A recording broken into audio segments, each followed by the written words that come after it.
Yo, what up? This is D Knight, and you're listening to the Pardon the Insurrection podcast. My oh my, we've had so much going on. For starters, in case you missed it, we've got a new addition to the Pardon Pie family, Tara Dublin. Make sure you go follow her on Twitter at Tara Dublin Rocks. Also, pick up a copy of her book while you're at it. Make her day, The Sound of Settling.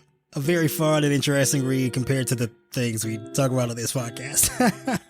But yeah, we're heading toward the do or die time for the 2024 election. Go ahead and hit up JoeBiden.com. Get that man like $1 a month or something. Help his campaign staff up and get prepared to try and save our democracy. And make sure to grab like one other person you know and tell them about the podcast. Make sure they subscribe and tune in every single week. We got a lot of things coming up for you this year. We need all the support that we can get. So if you do your part and help us grow our audience, we'll do our part and help elect Joe Biden in 2024 and save American democracy.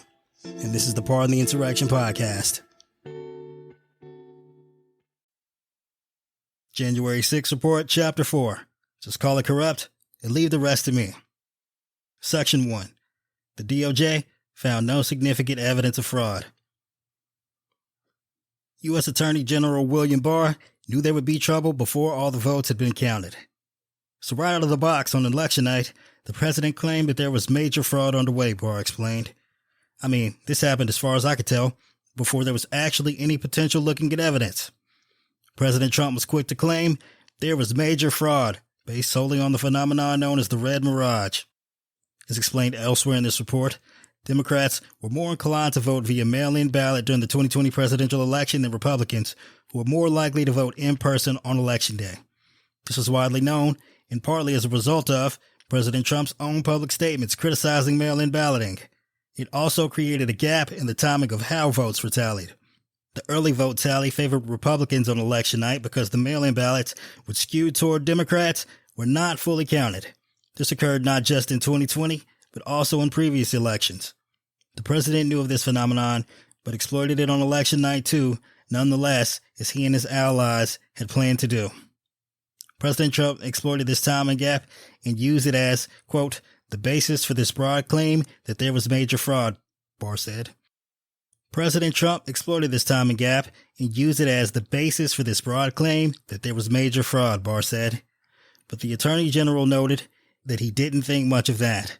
People had been talking for weeks, and everyone understood for weeks that that was going to be what happened on election night, Barr explained. Cities with Democratic majorities in the battleground states wouldn't have their votes fully counted until the end of the cycle, with a lot of Democratic votes coming in at the end. This was not some well-guarded secret, as everyone understood that the dynamic of election night in many states would be whether or not the Democratic votes at the end of the day would overcome the election day votes. Within days of the election, the president made an avalanche of fraud allegations. It was like playing whack-a-mole, Barr explained, because something would come out one day and the next it would be another issue. Barr told his staff very soon after the election that he didn't think President Trump would ever admit that he lost the election, and he would blame it on fraud, and then he would blame the actions and evidence on the Department of Justice. Barr soon took steps to investigate claims of fraud of the 2020 presidential election, even in the absence of evidence.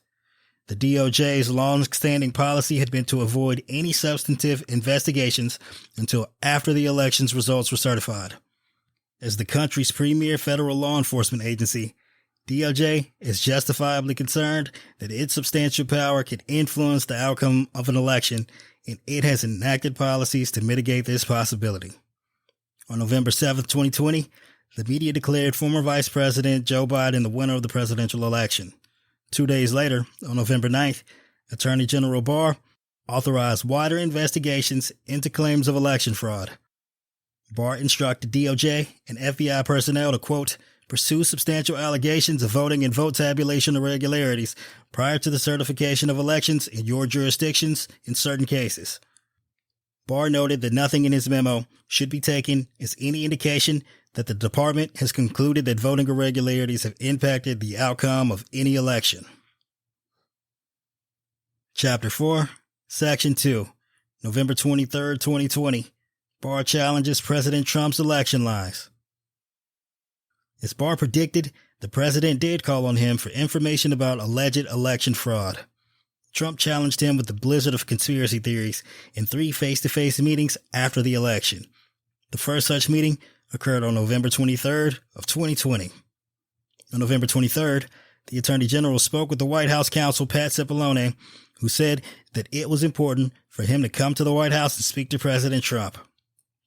Barr had not seen the president since before the election in late October, and the White House counsel believed that it was important that the Attorney General explain what the Department of Justice was doing related to claims of election fraud. The president said there had been major fraud and that as soon as the facts were out, the results of the election would be reversed, Barr recalled. Trump continued for quite a while, and Barr was expecting what came next. President Trump alleged that the Department of Justice doesn't think it has a role looking into these fraud claims. Barr anticipated this line of attack because the president's counsel, Rudy Giuliani, was making all sorts of wild, unsubstantiated claims. And Giuliani wanted to blame DOJ for the fact that no one had come up with any real evidence of fraud. Of course, by the time of this meeting, U.S. attorneys' offices had been explicitly authorized to investigate substantial claims for 2 weeks and had yet to find any evidence of significant voter fraud. Barr explained to the president why he was wrong. DOJ was willing to investigate any specific and credible allegations of fraud.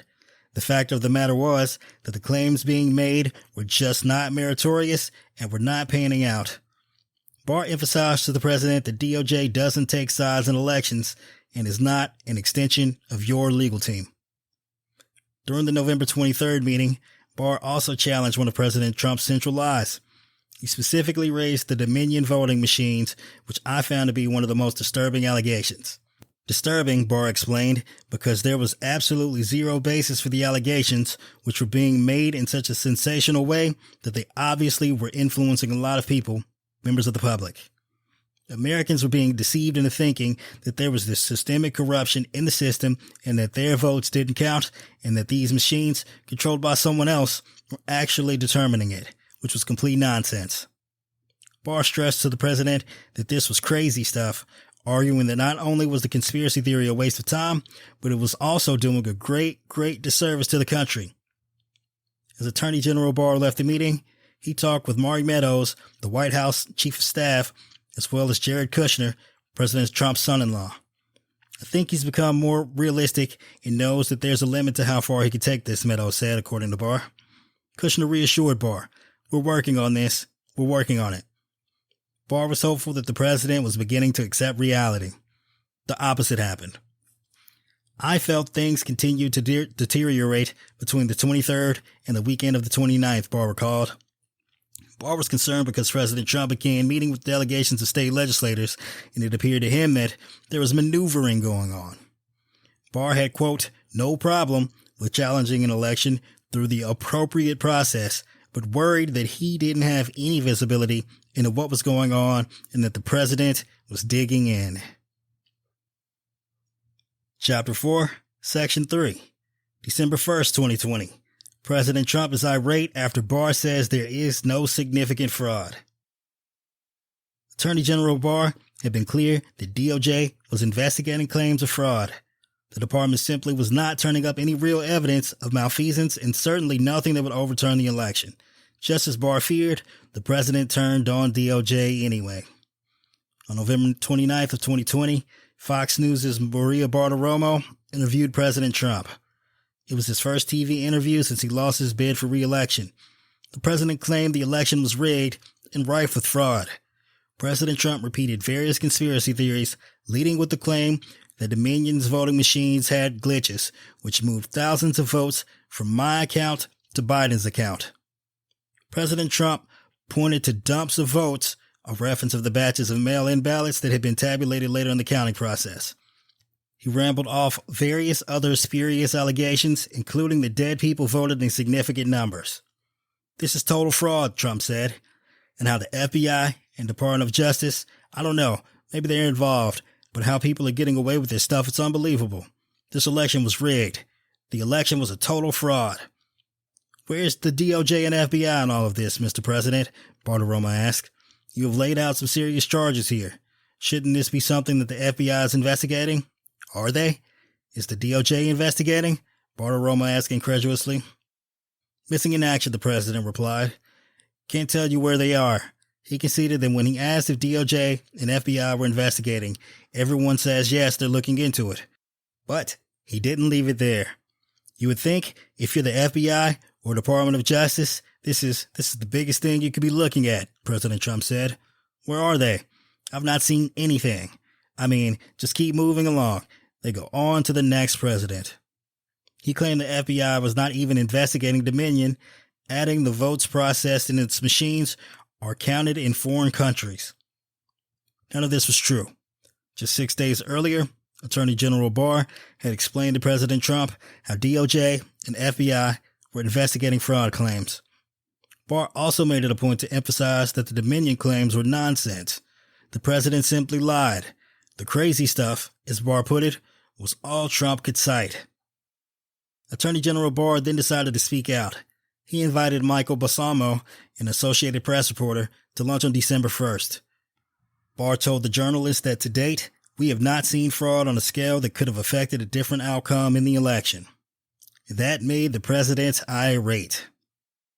Later that evening, Attorney General Barr met with Trump at the White House. It was their second face-to-face meeting after the November election. At first, Trump didn't even look at Attorney General Barr. The president was, quote, as mad as I've ever seen him, and he was trying to control himself, Barr said. The president finally shoved a newspaper with the AP quote in Barr's face. Well, this is, killing me. You didn't have to say this. You must have said this because you hate Trump. You hate Trump, Barr remembered him saying. No, I don't hate you, Mr. President, Barr replied. You know I came in at a low time in your administration. I've tried to help your administration. I certainly don't hate you. President Trump peppered him with unsupported conspiracy theories. Because he had authorized DOJ and FBI to investigate fraud claims, Attorney General Barr was familiar with the conspiracy theories raised by the president. The big ones he investigated included claims such as Dominion voting machines switching votes, and votes had been dumped at the end of the night in Milwaukee and Detroit. 9 residents voted in Nevada. The number of ballots counted in Pennsylvania exceeded the number of votes cast, as well as a story about a truck driver supposedly driving thousands of pre-filled ballots from New York to Pennsylvania, among others. Under Attorney General Barr, DOJ would also investigate a false claim that a video feed in Fulton County captured multiple runs of ballots for former Vice President Biden. As explained in detail in Chapter 1 of this report, there was no truth to any of these allegations, but that didn't stop President Trump from repeatedly citing these fictional accounts. And I told him that the stuff his people were shoveling out to the public was bullshit. I mean, that the claims of fraud were bullshit, Barr recalled about the December 1st meeting. And he was indignant about that. And I reiterated that they wasted a whole month of these claims on the Dominion voting machines, and they were idiotic claims. President Trump repeated that there had been a big vote dump in Detroit, but Attorney General Barr quickly parried this claim. There was nothing suspicious in how the votes flowed into a central location, Barr explained, because that is how the votes are always counted in Wayne County. Moreover, Barr pointed out that the president performed better in Detroit in 2020 than he had in 2016. Quote, there's no indication of fraud in Detroit, Barr said. Barr explained that the thing about the truck driver is complete, nonsense. DOJ and FBI had investigated the matter, including by interviewing the relevant witnesses. There was no truck filled with ballots. Nothing that Attorney General Barr said during that meeting could satisfy Trump. So the president then shifted focus to Barr. He complained that the Attorney General hadn't indicted former FBI Director James Comey and that the U.S. Attorney John Durham's investigation into the origins of the FBI's Crossfire Hurricane investigation hadn't made more progress.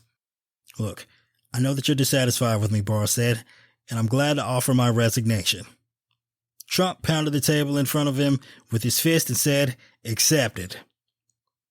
White House lawyers Pat Cipollone and Eric Hirschman tracked Barr down in the parking lot after he left. They convinced Barr to stay in the administration, but his days as Attorney General were numbered. President Trump was not going to stop spreading conspiracy theories, nor would the president cease in his effort to co-opt DOJ for his own corrupt political purposes. President Trump released a video on Facebook the very next day. He repeated many of the same lies, including the conspiracy theory about Dominion voting machines switching votes. Trump also offered charts, falsely claiming that fraudulent vote dumps had swung the election against him. Among the examples he cited was the supposed vote dump in Detroit, Michigan. In fact, Barr had already debunked this and other claims. On December 3, 2020, Rudy Giuliani appeared before the Georgia Senate Government Oversight Committee to allege that massive cheating had occurred during the election. Giuliani offered a video recorded on election night at the State Farm Arena in Atlanta, Georgia, as a key piece of evidence. Giuliani alleged that the video showed a secret suitcase of ballots being double and triple counted after Republican poll watchers had been inappropriately dismissed. The video was selectively edited and showed nothing of the sort. The Georgia Secretary of State's office investigated and immediately debunked the claim, finding that the secret suitcase was just a secure box and nothing nefarious had occurred. President Trump, Giuliani, and others continued to push the lie anyway.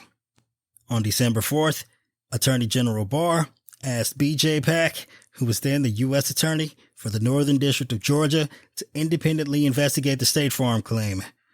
Barr told Pack that this was a, quote, priority, because he was going to go to the White House for a meeting and the issue might come up. Barr asked Pack to try to substantiate the allegations made by Mr. Giuliani. Pack watched the video from the State Farm Arena and asked the FBI to investigate the matter further. Pack told the Select Committee that FBI agents interviewed the individuals shown in the video who were supposedly, quote, double and triple counting the ballots, and then determined that nothing irregular had happened in the counting and the allegations made by Giuliani were false. And, as noted above, the supposed suitcase was a secure storage container used to store ballots. With this evidence in hand, Pack told Attorney General Barr that there was no substance to the allegations. Chapter 4, Section 4, December 14th, 2020. Barr submits his resignation. Finally, Attorney General Barr had had enough. He submitted his resignation on December 14th of 2020. During an interview with the Select Committee, former Attorney General Barr reflected on his face-to-face encounters with Trump in November and December of 2020. And in that context, I made clear I did not agree with the idea of saying the election was stolen and putting out this stuff which I told the president was bullshit. And, I didn't want to be part of it. And that's one of the reasons that went into me deciding to leave when I did. I observed, I think it was on December 1st, that, I believe you can't live in a world where the incumbent administration stays in power based on its view, unsupported by specific evidence that there was fraud in the election. Around midday on December 14th, Attorney General Barr met with Trump and Meadows in the Oval Office to discuss his resignation. When he arrived, and even before Barr could mention his resignation, Trump began speaking at length about the recently released Allied Security Operations Group report on Dominion voting machines in Antrim County, Michigan. While the Attorney General had been briefed on the allegations in Antrim County and did not find them credible, he promised the president that he would have DOJ investigate them. The Attorney General then told President Trump that he had come for a separate reason and wished to speak to the president privately, so Meadows left. Barr told President Trump that it was clear that the president was dissatisfied with him as Attorney General and that he had decided to resign. President Trump accepted his resignation and asked Barr who would replace him. Attorney General Barr recommended Jeffrey A. Rosen as acting Attorney General and Richard Donahue as his deputy. Although President Trump called Donahue to discuss the possibility of appointing him acting Attorney General, Donahue advised that normal procedures be followed and Rosen be named acting Attorney General. President Trump followed this advice, and upon Barr's departure, Rosen became acting Attorney General, while Donahue would function as his deputy. Chapter 4, Section 5. Acting Attorney General Jeffrey Rosen and Acting Deputy Attorney General Richard Donahue hold the line. Barr felt that he was leaving the department in the hands of two trusted lieutenants, but President Trump immediately began to pressure Rosen and Donahue just as he had Barr. On December 14th of 2020, the day Barr resigned, Molly Michael, Special Assistant to the President and Oval Office Coordinator, sent an email to Acting Attorney General Jeffrey Rosen. The email had two documents attached, both of which were labeled From POTUS. The first was a set of talking points focused on false allegations of voter fraud in Antrim County, Michigan, and the second document was the same ASOG report the president had given Barr. The next day, President Trump held a meeting in the White House with Acting Attorney General Rosen and Deputy Attorney General Donahue, Cipollone, Meadows, Acting Deputy Secretary of Homeland Security Ken Cuccinelli, and Acting General Counsel of the Department of Homeland Security Chad Mizell. Barr did not attend, even though he was not scheduled to leave DOJ until the following week. The timing of the meeting was notable, as the previous day, the Electoral College had met and cast their votes in favor of former Vice President Biden. During testimony before the Select Committee, Donahue explained that the December 15th meeting was largely focused on the ASOG report. According to Donahue, the president was adamant that the report must be accurate, that it proved that the election was defective, and that he in fact won the election, and the Department of Justice should be using that report to basically tell the American people that the results were not trustworthy. President Trump discussed other theories as well, including erroneous allegations of voter fraud in Georgia and Pennsylvania, but the bulk of that conversation on December 15th focused on Antrim County, Michigan. President Trump asked why DOJ wasn't doing more to look at this and whether the department was going to do its job. The Department of Justice was doing its job. In fact, Attorney General Barr had ordered unprecedented investigations into many specious claims of voter fraud. The president simply didn't want to hear the truth. The DOJ found that not one of the bogus claims was true. As explained in Chapter 1, the original vote totals in Antrim County were the result of a human error that had since been corrected, not the result of any problem with Dominion machines or software. There was no evidence of fraud. Chapter 4, Section 6. President Trump is introduced to Jeffrey Clark. On December 21st of 2020, 11 House Republicans met with President Trump at the White House to discuss their plans for objecting to the certification of the Electoral College vote on January 6th. After the meeting, Mark Meadows tweeted, quote, "Several members of Congress just finished a meeting in the Oval Office with Donald Trump preparing to fight back against mounting evidence of voter fraud. Stay tuned." Among those in attendance was Congressman Scott Perry, a Republican from Pennsylvania. By the next day, Representative Perry had introduced a little-known DOJ official named Jeffrey Clark to the president. At the time, Clark was the acting head of the Civil Division and the head of the Environmental and Natural Resources Division at the Justice Department. Clark had no experience in, or responsibilities related to, investigating allegations of election fraud. President Trump called Acting Attorney General Rosen virtually every day between December 23rd and January 3rd. The president usually discussed his dissatisfaction with DOJ, claiming the department was not doing enough to investigate election fraud. On Christmas Eve, Trump brought up Jeffrey Clark's name. Rosen found it peculiar, telling the Select Committee, "I was quizzical as to how does the president even know Mr. Clark?" Rosen then spoke directly with Clark on December 26th.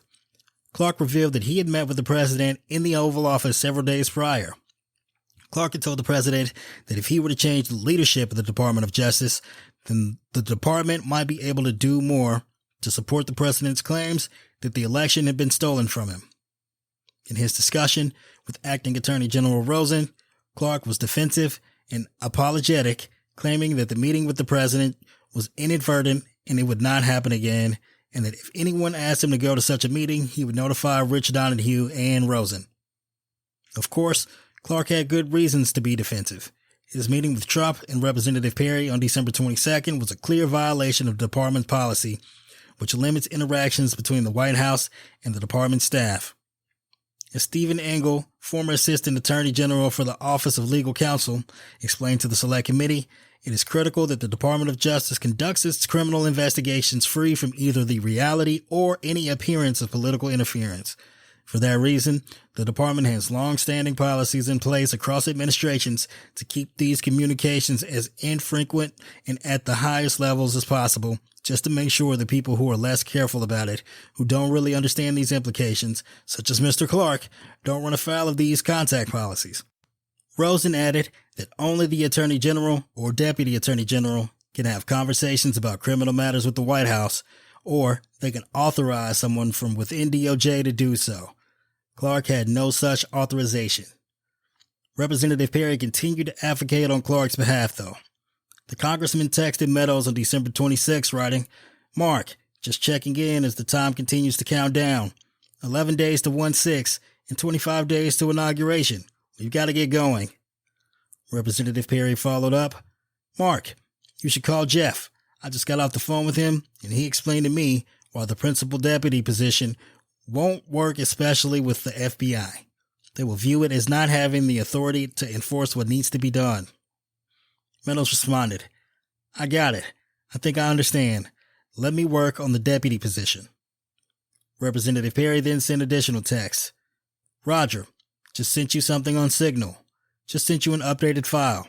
Did you call Jeff Clark?" Chapter 4, Section 7, December 27th phone call. On December 27th of 2020, President Trump called Acting Attorney General Rosen once again. At some point during the lengthy call, Rosen asked that Acting Deputy Attorney General Donahue be conferenced in. According to Donahue's contemporaneous notes, Trump referenced 3 Republican politicians, all of whom had supported the president's election lies and the Stop the Steal campaign. One was Representative Scott Perry. Another was Doug Mastriano, a state senator from Pennsylvania who would later be on the grounds of the U.S. Capitol during the January 6 attack. President Trump also referenced Representative Jim Jordan from Ohio, praising him as a fighter. Representatives Perry and Jordan had often teamed up to spread lies about the election. The two spoke at a Stop the Steal rally in front of the Pennsylvania State Capitol in Harrisburg just days after the November election. The pair also pressed their conspiratorial case during interviews with friendly media outlets. President Trump made a stream of allegations during the December 27th call. As reflected in his notes, Donahue considered the call to be an escalation of the earlier conversations, with the president becoming more adamant that they weren't doing their job. Trump trafficked in conspiracy theories he had heard from others, and Donahue sought to make it clear to the president these allegations were simply not true.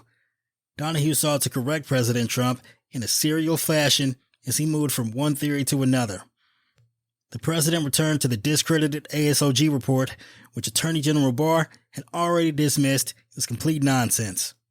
ASOG had claimed, based on no evidence, that the Dominion voting machines in Antrim County, Michigan, had suffered from a 68% error rate. As noted above, and in Chapter 1, that was not close to being true.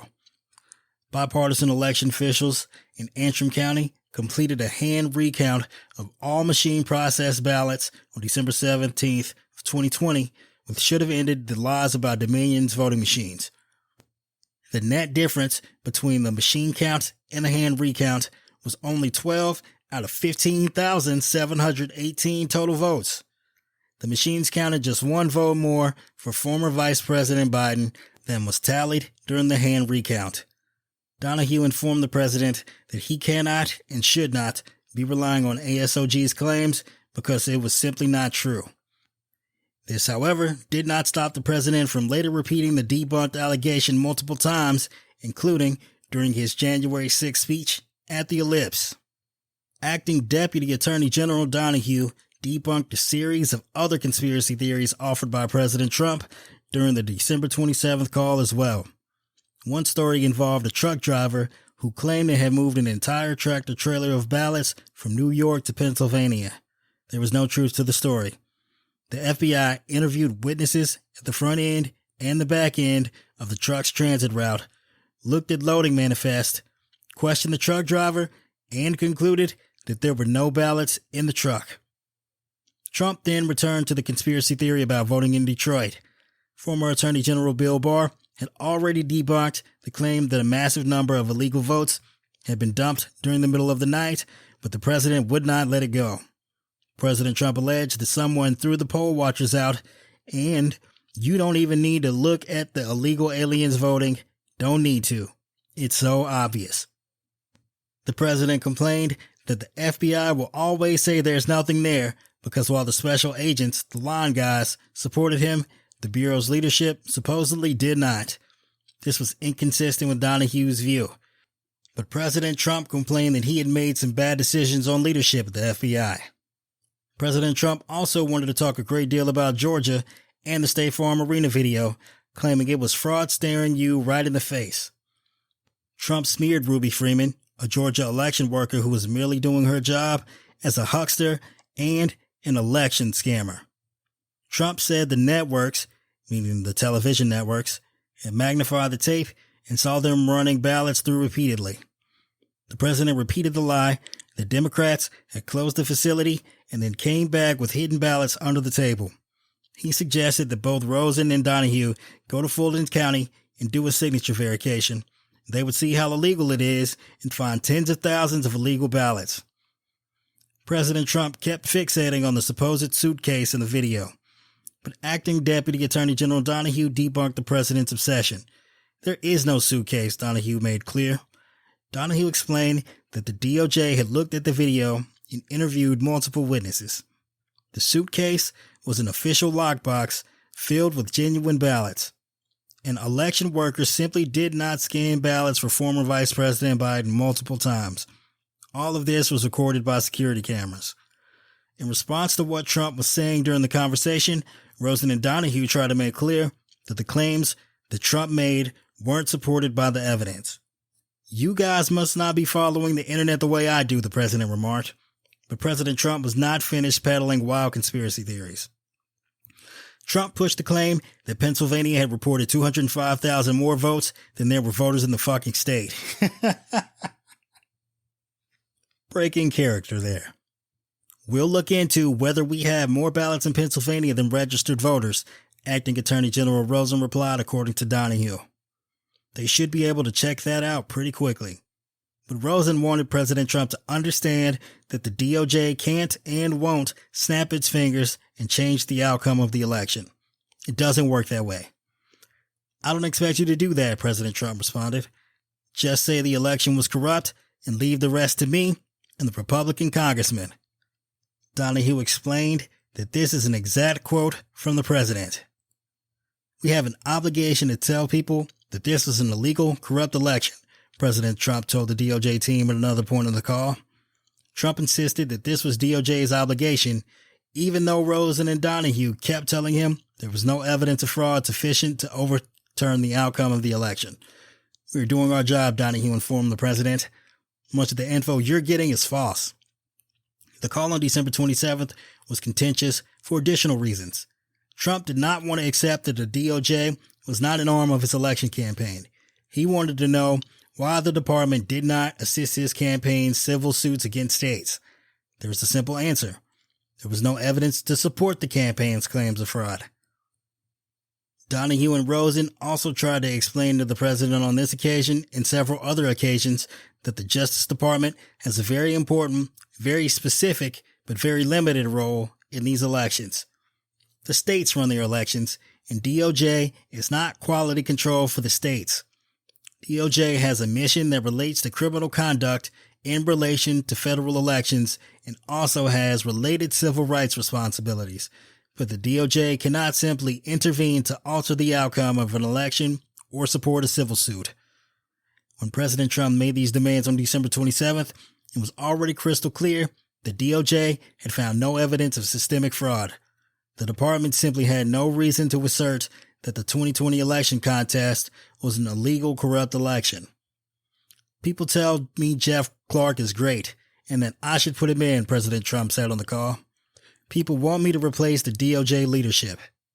Donahue responded, Sir, that's fine. You should have the leadership you want, but understand, changing the leadership in the department won't change anything. Trump didn't really care what facts had been uncovered by the DOJ. President Trump just wanted the department to say the election was corrupt, so he and the Republican congressman could exploit the statement in the days to come, including on January 6th. And when Rosen and Donahue resisted the president's entreaties, he openly mused about replacing Rosen with someone who would do the president's bidding. Chapter 4, Section 8. Congressman Scott Perry calls Donahue. Toward the end of the December 27th call, President Trump asked Donahue for a cell number. Later that day, Representative Perry called Donahue to press the president's case. Representative Perry was one of President Trump's key congressional allies in the effort to overturn the election's results. Perry was an early supporter of the Stop the Steal campaign and, as noted above, addressed the crowd at one such event outside the Pennsylvania State Capitol in Harrisburg on November 5th of 2020. Perry was also one of the 27 Republican congressmen who signed a letter requesting that President Trump direct Attorney General Barr to appoint a special counsel to investigate irregularities in the 2020 election. The letter was dated December 9th of 2020, more than 1 week after Barr told the press there was no evidence of significant fraud. There was no reason to think a special counsel was warranted. Representative Perry and other congressmen advocated for one to be appointed anyway. Perry attended the December 21st Oval Office meeting along with at least 10 other congressional Republicans to discuss the strategy for objecting to the Electoral College votes on January 6th, along with 125 other Republican members of Congress. Perry also supported Texas's lawsuit against Pennsylvania and 3 other states. That is, Representative Perry supported Texas' effort to nullify the certified Electoral College vote from 4 states, including his own home state. Donahue took notes during this conversation with Perry and provided those notes to the Select Committee. The notes reflect that when Representative Perry called Donahue on December 27th, Perry explained that Trump had asked him to call and that he, Representative Perry, did not think DOJ had been doing its job on the election. Perry brought up other unrelated matters and argued that the FBI doesn't always do the right thing in all instances. Perry also brought up Jeff Clark. He said he liked him and thought that Clark would do something about this, meaning the election fraud allegations. On the evening of December 27th, Representative Perry emailed Donahue a set of documents alleging significant voting fraud had occurred in Pennsylvania. One document asserted the election authorities accounted 205,000 more votes that had been cast. Perry also shared the same claim on Twitter the following day. President Trump kept raising the same claim himself. Sometimes there was an alleged discrepancy of 205,000 votes. Other times it was supposedly 250,000 votes. Either way, it was not true. Acting Deputy Attorney General Donahue forwarded Perry's email to Sky Brady, who was the U.S. Attorney for the Western District of Pennsylvania at the time. As Brady soon discovered, there was no discrepancy whatsoever. President Trump supporters came up with the claim by comparing the Pennsylvania Secretary of State's website, which reported the total number of votes as 5.25 million, to a separate state election registry, which showed only 5 million votes cast. The problem was simple. Pennsylvania's election site had not been updated. The totals for 4 counties had not yet been reported on the election site. Once those votes were counted on the site, the totals matched. This was simply not an example of fraud, as President Trump, Representative Perry, and others would have it. Chapter 4, Section 9, December 28, 2020, The Clark Letter. On December 28, 2020, Jeffrey Clark sent the 5-page draft letter to Donahue and Rosen. The letter was addressed to 3 Georgia state officials, Governor Brian Kemp, Speaker of the House David Ralston, and President pro tempore of the Senate, Butch Miller. It contained places for Rosen and Donahue to affix their signatures, which they steadfastly refused to do. The letter, if signed and sent, may very well have provoked a constitutional crisis. The letter was attached to an email from Clark in which he requested authorization to attend a classified briefing by the Office of the Director of National Intelligence, the ODNI, led by DNI Ratcliffe, on foreign election interference issues. ODNI did not find any foreign interference in the voting process or counting, but Clark apparently believed some of the conspiracy theories that had been floated. Specifically, Clark claimed that, quote, hackers have evidence in the public domain that a Dominion machine accessed the internet through a smart thermostat with the net connection trail leading back to China. Clark added, ODNI may have additional classified evidence. This crackpot claim had been shared by other Trump officials and associates as well. Ultimately, after Clark received the ODNI briefing, he acknowledged to Donahue that there was nothing in that briefing that would have supported his earlier suspicion about foreign involvement. Clark intended to send the letter to officials in Georgia and several other contested states that President Trump needed to flip if he was going to overturn the election results. The Department of Justice is investigating various irregularities in the 2020 election for President of the United States, Clark wrote. Clark continued, "The department will update you as we are able on investigatory progress, but at this time, we have identified significant concerns that may have impacted the outcome of the election in multiple states, including the state of Georgia." Clark continued by arguing the Georgia state legislature should call a special session. In light of these developments, the department recommends that the Georgia General Assembly should convene in special session so that its legislators are in a special position to take additional testimony, receive new evidence, and deliberate on the matter consistent with its duties under the U.S. Constitution, Clark wrote.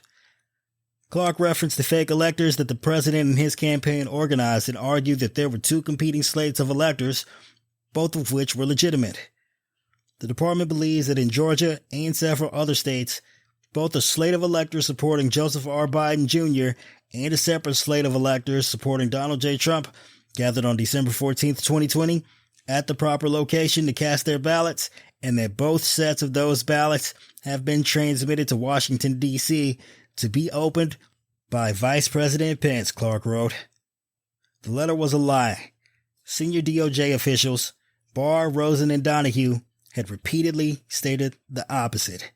They found no evidence of fraud that would have impacted the election's results. None. But since mid-November, the Trump campaign's legal team under Giuliani attempted to execute its dual-track strategy of both filing lawsuits and convincing state legislatures in contested states to appoint separate slates of presidential electors for President Trump. By late December, however, the dual-track approach had largely failed, and no legislatures had sent a second lawful slate of electors for Trump to Congress. Clearly, President Trump and his campaign team could not get the job done. So, the president and those around him sought to use the hefty imprimatur of the U.S. Department of Justice to achieve the same thing. No doubt, a letter coming from the Department of Justice is different from a meandering call from Giuliani or one of his associates. And, because it was December 28th, and there was little more than a week until the January 6th joint session of Congress, President Trump needed more and soon. Clark's letter, which laid out a plan that was almost identical to what President Trump and his team had pressured state officials to carry out virtually every day since the election, could have been just what President Trump needed. Several examples demonstrate the parallels between President Trump's and Rudy Giuliani's approach to overturning the election in November and December, and what Clark proposed in this letter. First, the letter sought to have the Georgia state legislature convene a special session to focus on allegations of fraud in the election. Giuliani and his team had been making calls to state legislatures and telling them in both official and unofficial state legislature committee hearings that state legislatures should convene in special sessions. They also argued that state legislatures had the authority to convene a special session themselves, despite limitations in state law requiring such a session to be convened by the governor. Clark included the same argument in his draft letter. Additionally, the draft letter recommended that the Georgia legislature consider choosing the alternate fake slate of electors that sent fake electoral college votes to Congress and Vice President Pence. Having state legislatures choose Trump's electors in states where President Trump lost was one of the Trump team's early goals immediately after the election, but it didn't work. When no state legislature appointed its own set of electors before December 14th, the Trump campaign arranged for electors to meet in contested states anyway and cast fake electoral college votes. This letter, with the Department of Justice seal at the top, was just one more way that President Trump and those close to him could pressure state officials to send competing electoral college votes to Congress for consideration during the joint session, despite former Vice President Biden's certified victory in each of the contested states. Despite the similarities between the request in Clark's proposed letter and the request that President Trump and his team made to state officials for nearly 2 months, the extent to which Clark directly coordinated his actions with the Trump campaign and its outside advisors is unclear. Clark asserted his Fifth Amendment rights and various other privileges to avoid answering the Select Committee's questions about these and other topics. When Giuliani was asked during his Select Committee deposition whether he remembered discussing DOJ issuing a letter like Clark's, Giuliani refused to answer because it implicated attorney-client privilege with President Trump, but when asked if he recalled ever recommending that Clark be given election-related responsibilities at DOJ, Giuliani said, "I do not recall saying to people that somebody should be put in charge of the Justice Department who isn't frightened of what's going to be done to their reputation, because the Justice Department was filled with people like that." And the investigation has also revealed that Clark and John Eastman were in communication throughout this period. One person who had worked with Eastman and others in his circle was a lawyer installed to work with Clark at the Department of Justice in mid-December, the final weeks of the Trump administration, named Ken Klukowski. Klukowski was a Trump administration political appointee, serving as a senior counsel under Clark in DOJ's Civil Division. After serving as a lawyer in the Office of Management and Budget for more than a year, and volunteering as a lawyer for the Trump campaign after Election Day, Klukowski only joined the department when the administration's personnel staff expedited his appointment because the White House Presidential Personnel Office wanted him in soon.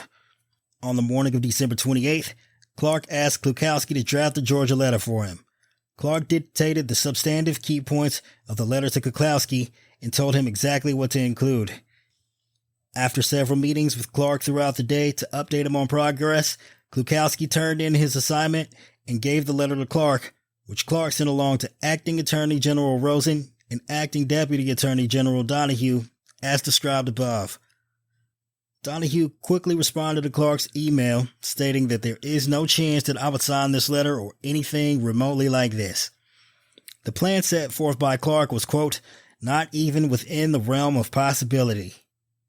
Donahue warned that if they sent Clark's letter, it would be a grave step for the department to take, and it could have tremendous constitutional, political, and social ramifications for the country.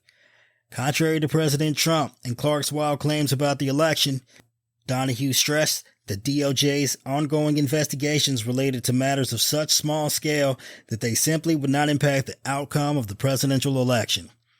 Clark's assertion to the contrary was baseless. Donahue and Rosen reaffirmed their strong opposition to the draft letter in a contentious meeting with Clark on December 28th. Quote, "What you're doing is nothing less than the U.S. Justice Department meddling in the outcome of a presidential election," Donahue admonished Clark, to which Clark indignantly responded, "I think a lot of people have meddled in this election." Under questioning by Rosen and Donahue, Clark eventually also revealed that he had been in a meeting in the Oval Office with President Trump.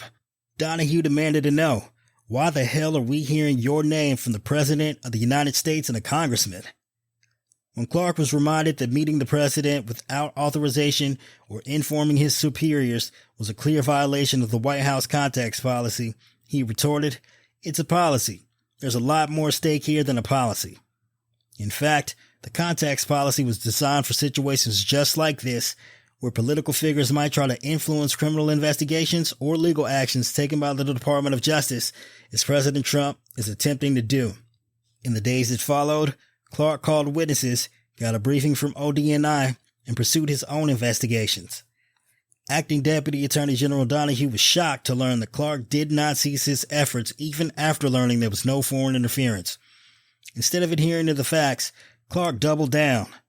During a follow-up meeting on January 2nd, Clark acknowledged that he received the ODNI briefing, and he acknowledged that there was nothing in the briefing that would have supported his earlier suspicion about foreign involvement, but he nevertheless, quote, "spewed out some of these theories, some of which we'd heard from the president, but others were floating around the internet and media, and just kept insisting that the department needed to act and needed to send those letters." Chapter 4, Section 10, the December 29th meeting. The next day, Rosen, Donahue, and Engel had a meeting with Mark Meadows, Pat Cipollone, and Cipollone's deputy, Pat Philbin, in the White House Chief of Staff's office. While the meeting dealt primarily with the president's transition, the group discussed a draft civil complaint modeled after Texas versus Pennsylvania that the president wanted the Department of Justice to file, challenging the results of the presidential election, tentatively called United States versus Pennsylvania. The DOJ officials said that they had not had the time to thoroughly review the proposed suit, but initially indicated that it appeared to be flawed and did not seem viable for DOJ to file. Meadows suggested that the DOJ leadership meet with William Olson and Kurt Olson, the two attorneys affiliated with the Trump campaign that had been working on the proposed suit, and added that Eastman and a retired judge from North Carolina named Mark Martin both had views about the lawsuit. In this meeting, Meadows also raised a new and outrageous allegation of election fraud, that an Italian company had been involved in changing votes in the presidential election. According to Meadows, there was a man whom Donahue later learned was in an Italian prison who claimed to have information supporting the allegation, and that CIA officers stationed in Rome were either aware of the plot to interfere in the election or had participated in it. Donahue described how it was apparent that Meadows was not clear on the specifics of the allegation, but passed them on along to DOJ to investigate nonetheless. Following the meeting, Donahue provided the information to the FBI, which quickly determined that the allegations were not credible. Meadows and other senior officials in the Trump administration, however, pressed DOJ to investigate every allegation of fraud, regardless of how absurd or specious. In the days after the December 29th meeting with Meadows, senior DOJ officials more closely examined the proposed U.S. versus Pennsylvania lawsuit and determined the DOJ could not file it. Engel was principally tasked with examining the veracity of the suit and summarized his analysis in a series of talking points that he provided to Donahue on December 31st. Engel concluded that for multiple reasons, the proposed lawsuit lacked merit. First, the U.S. government did not have standing to challenge how a state administered its election. Such a challenge could only be brought by President Trump as a candidate in his campaign or, possibly, an aggrieved electoral college suitor. Second, there was no identified precedent in the history of the Supreme Court establishing that such a lawsuit could be filed by the U.S. government. Third, by late December, states had already certified the results of the elections and the Electoral College had met, so suing states by this point would not impact the results of the election. Finally, unlike Texas versus Pennsylvania, which was one state suing another state, this lawsuit could not automatically be heard by the Supreme Court, so it should have been filed in a federal district court months prior, if at all, to have any possibility of impacting the outcome of the election. When asked about it during his interview with the Select Committee, Engel described U.S. versus Pennsylvania as a meritless lawsuit and said, "There was never a question about whether the department was ever going to file it." A senior DOJ official had already explained to President Trump multiple times in November and December of 2020 that the Department of Justice was strictly limited in what election-related actions it could take.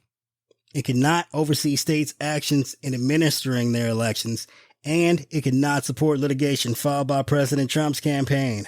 Nonetheless, Trump continued to push DOJ to file this lawsuit over the following days and essentially act as an arm of his political campaign. Chapter 4, Section 11, Rosen's December 30th call with President Trump. Even after the December 29th meeting, Trump and those working on his behalf still wanted DOJ leadership to file U.S. versus Pennsylvania. On December 30th, Acting Attorney General Rosen had a phone call with Trump that included a discussion about the lawsuit. During the call, Rosen clearly explained to Trump that DOJ could not file the lawsuit. Rosen said, "This doesn't work. There's multiple problems with it, and the Department of Justice is not going to be able to do it." According to Rosen, Trump accepted what he said without argument. Yet President Trump and his allies continued pressuring the department to file the lawsuit. Chapter 4, Section 12, the December 31st meeting. On December 31st of 2020, Trump suddenly returned to Washington, D.C. from Florida, where he had been celebrating Christmas. Shortly after Air Force One landed, Rosen and Donahue were summoned to the Oval Office once again. They met with Trump that afternoon. President Trump was a little more agitated than he had been in the meeting on the 15th, according to Donahue. The president remained adamant that the election had been stolen, that he won, that the American people were being harmed by fraud, and that he believed the Department of Justice should be doing something about it. The president once again raised the prospect of naming Clark the acting attorney general. Donahue and Rosen repeated what they had told the president previously, that he should have the leaders that he wanted, but it's not really going to change anything. President Trump asked why DOJ would not file a complaint with the Supreme Court, alleging that the election was fraudulent. Rosen and Donahue explained once more that the DOJ did not have standing. DOJ represents the federal government, not the American people. President Trump was incredulous and became very animated. The president kept repeating the same questions. How is that possible? How can that possibly be? Trump also floated the prospect of naming a special counsel, suggesting Ken Cuccinelli from the Department of Homeland Security as a possible candidate. This sounds like the kind of thing that would warrant appointment of a special counsel, Donahue recalled President Trump saying. The president did not order the DOJ to name a special counsel, but he was clearly still thinking about it. Donahue and Rosen didn't say a lot in response, but simply pointed out that there was no evidence to support the many individual allegations that had been made, so there was no evidence that would warrant appointing a special counsel. Trump again raised Antrim County, Michigan allegations. As mentioned above, bipartisan election officials in Antrim County completed a hand recount of all ballots on December 17th. This should have resolved the matter once and for all. There was simply no evidence that Dominion's machines had manipulated the result, but Trump would not accept this reality. During the December 31st meeting, the president also raised the prospect of seizing voting machines. Why don't you guys seize the machines, he asked. You guys should seize machines because there will be evidence, Donahue recalled Trump saying. Rosen pushed back, saying the DOJ had no basis to seize voting machines from the states. They needed a search warrant, but there was no evidence to justify one. Rosen explained to Trump again that DOJ has no responsibility for oversight as the states conduct the elections. Rosen added to that, the extent that any federal agency is involved, it is the Department of Homeland Security, which ensures software selection and quality control. At that point, Trump called Cuccinelli. Donahue recalled the president saying something along the lines of, Ken, the acting attorney general is telling me it's your job to seize machines. Rosen had said nothing of the sort, but Cuccinelli quickly shot down the president's line of inquiry, making it clear that the Department of Homeland Security had no such authority. White House counsel Pat Cipollone was also in attendance and supported the DOJ leadership throughout the meeting. When Rosen spoke to Clark by phone on December 31st or January 1st, Clark revealed that he had spoken to the president again, despite previously promising Rosen and Donahue that he would inform them of any other contact that he received from the White House. Clark told Rosen that Trump had offered Clark the position of acting attorney general and asked him to respond by Monday, January 4th.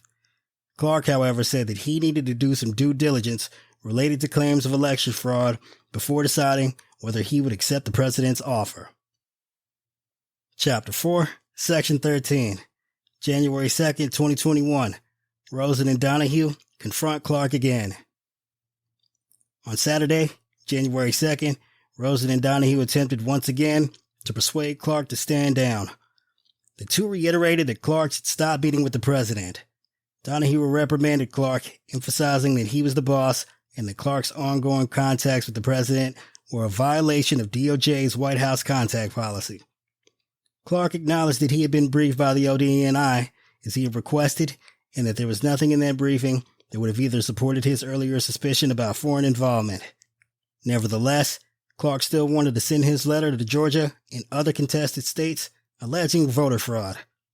During the conversation, Clark confirmed President Trump had offered him the position of acting attorney general. Clark told Rosen that he would decline the offer if Rosen and Donahue signed his dishonest letter to officials in Georgia. The two refused once again, making it clear that there was no way that we were going to sign that letter, according to Rosen and Donahue. Rosen reiterates his decision in an email on the night of January 2nd, writing, I confirmed again today that I am not prepared to sign such a letter. That same day, President Trump attempted to coerce Georgia Secretary of State Brad Raffensperger into manufacturing enough votes to steal the election in that state. That call is discussed in Chapter 2 of this report, but one part of it deserves mention here. During the same call, President Trump brought up B.J. Pack, who Trump had appointed as the U.S. Attorney for the Northern District of Georgia. President Trump referred to Pack as your never-Trumper U.S. Attorney there. The implication was that Pack was not doing enough to validate President Trump's fictitious claims of voter fraud. Trump's mention of Pack proved to be ominous. Chapter 4, Section 13, January 3rd, 2021. Clark informs DOJ leadership that he will accept President Trump's offer. On January 3rd, Clark informed Rosen that he had decided to accept the president's offer to serve as the acting attorney general. Clark offered Rosen the position of his deputy. Rosen thought that Clark's offer was preposterous and nonsensical. Rosen told the select committee that there was no universe where I was going to do that to stay on and support someone else doing things that were not consistent with what I thought should be done. Donahue believed it was a done deal, and Clark would become the head of the Department of Justice. But Pat Cipollone told Rosen that it was not a done deal, and that, quote, we should fight this out at the White House. White House call logs from January 3rd show that Trump and Clark spoke 4 times that day, starting at 6:59 a.m. The first 3 calls of the day, 2 in the morning and 1 in the early afternoon, show that President Trump spoke with Mr. Jeffrey Clark. The final call between the 2 of them, from 4:19 to 4:22 p.m., however, shows that President Trump spoke to, quote, Acting Attorney General Jeffrey Clark, suggesting that Clark had, in fact, accepted the president's offer.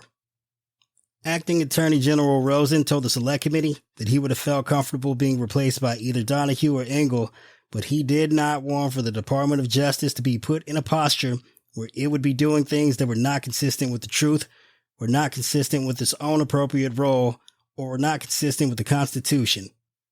As a result, Rosen took 4 immediate steps to try to prevent Clark's ascension to Attorney General. First, he called Mark Meadows and asked him to set up a meeting for that evening with President Trump. Second, he spoke to Pat Cipollone, who told Rosen that Clark's appointment was not inevitable and that he would also be at the meeting that evening to support Rosen and Donahue.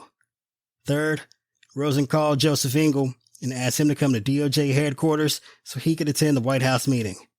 Finally, Rosen asked Donahue and another senior department attorney named Patrick Kovachmian to convene a meeting of the rest of the department's leadership to describe the situation to them and hear how they would react to Clark's appointment. Kovachmian set up a conference call, and although some of the assistant attorney generals were not able to participate in the call, all of those that did agreed that they would resign if Rosen were removed from office. He then drafted a resignation letter that read, This evening, after Acting Attorney General Jeff Rosen over the course of the last week repeatedly refused the president's direct instructions to utilize the Department of Justice's law enforcement powers for improper ends, the president removed Jeff from the department. Paydag Rich Donahue and I resigned from the department, effective immediately. Kovachmian never sent the letter because the threat of mass resignation dissuaded President Trump from replacing Rosen. Regardless, the letter stated a plain truth. President Trump was trying to use DOJ for his own improper ends. The January 3rd, 2021 Oval Office meeting. At Rosen's request, the White House Chief of Staff Mark Meadows arranged the meeting with the president at 6:15 p.m. that evening. We should pause to reflect on the timing and purpose of the meeting. Congress was set to meet in a joint session in less than 72 hours. The states had already certified their electors. Former Vice President Biden was going to be certified as the winner of the 2020 presidential election. There was no material dispute over Biden's victory. Trump and his lawyers had not produced any evidence of significant fraud. Instead, they presented one nonsensical conspiracy theory after another. The DOJ and FBI were forced to debunk these claims, and they did. None of this stopped President Trump's effort to subvert DOJ. Quite the opposite.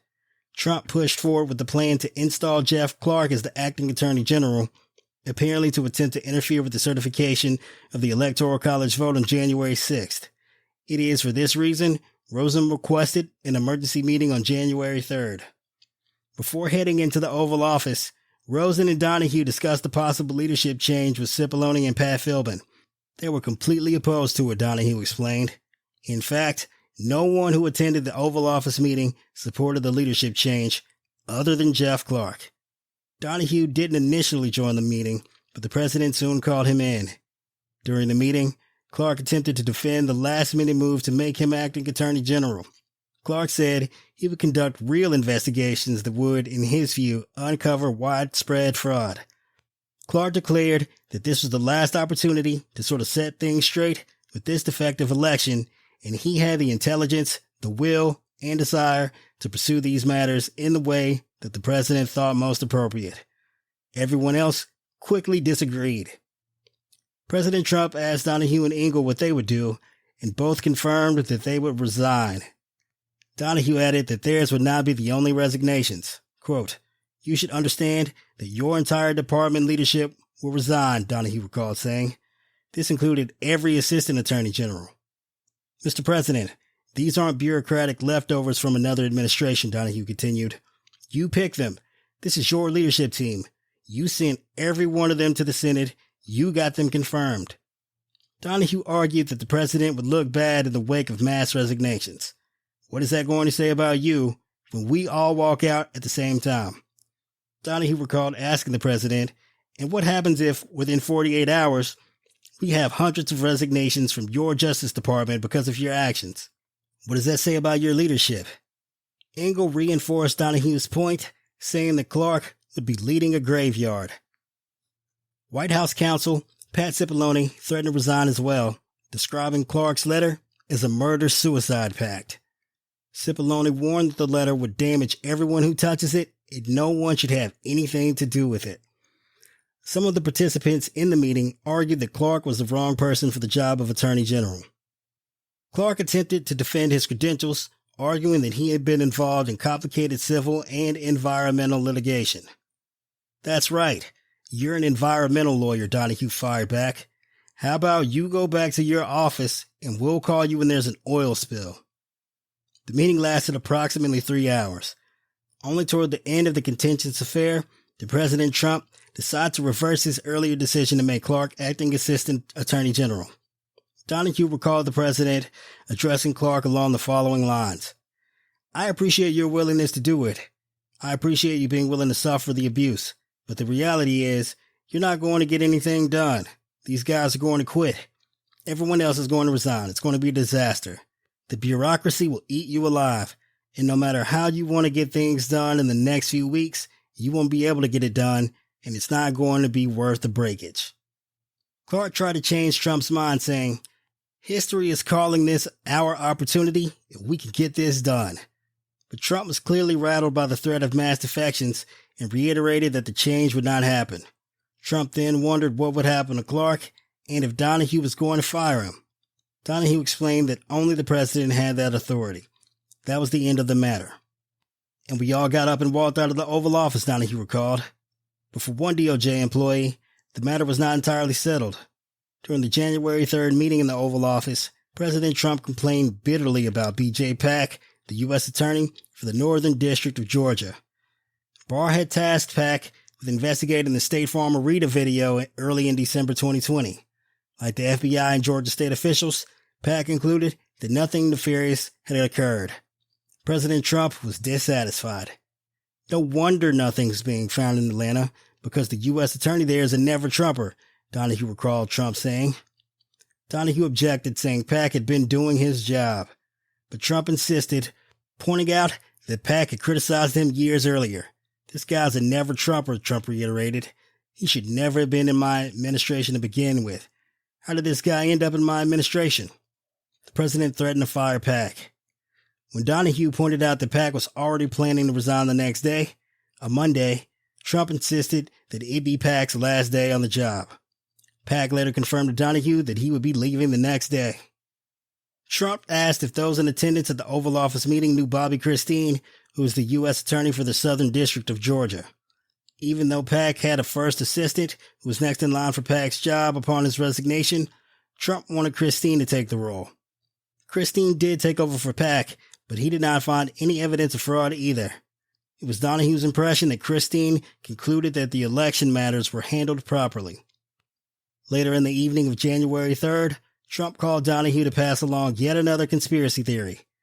Trump had heard that an ICE agent outside of Atlanta was in custody of a truck filled with shredded ballots. Donahue explained that ICE agents are part of the Department of Homeland Security, so the matter would be under that department's purview. Trump asked Donahue to inform Ken Cuccinelli. That story, like all others, turned out to be fiction when DOJ investigators evaluated the claim. The truck was carrying shredded ballots, but they were from a previous election. The old ballots had been shredded to make room for storing ballots from the 2020 election. Chapter 4, Section 15, President Trump's unprecedented attempt to subvert the DOJ. The most senior DOJ officials at the end of President Trump's term stopped him from co-opting America's leading law enforcement agency for his own corrupt purposes. Recall that Attorney General Barr commented, "You can't live in a world where the incumbent administration stays in power based on its view, unsupported by specific evidence that there was fraud in the election." Richard Donahue concluded that Jeffrey Clark's letter may very well have spiraled us into a constitutional crisis. Jeffrey Rosen summed up his short time as the acting attorney general like this: "During my tenure, we appointed no special prosecutors. We sent no letters to states or state legislatures disputing the election outcome. We made no public statements saying the election was corrupt and should be overturned. We initiated no Supreme Court actions, nor filed or joined any other lawsuits calling into question the legitimacy of our election and institutions." President Trump attempted to get DOJ to do each of those things.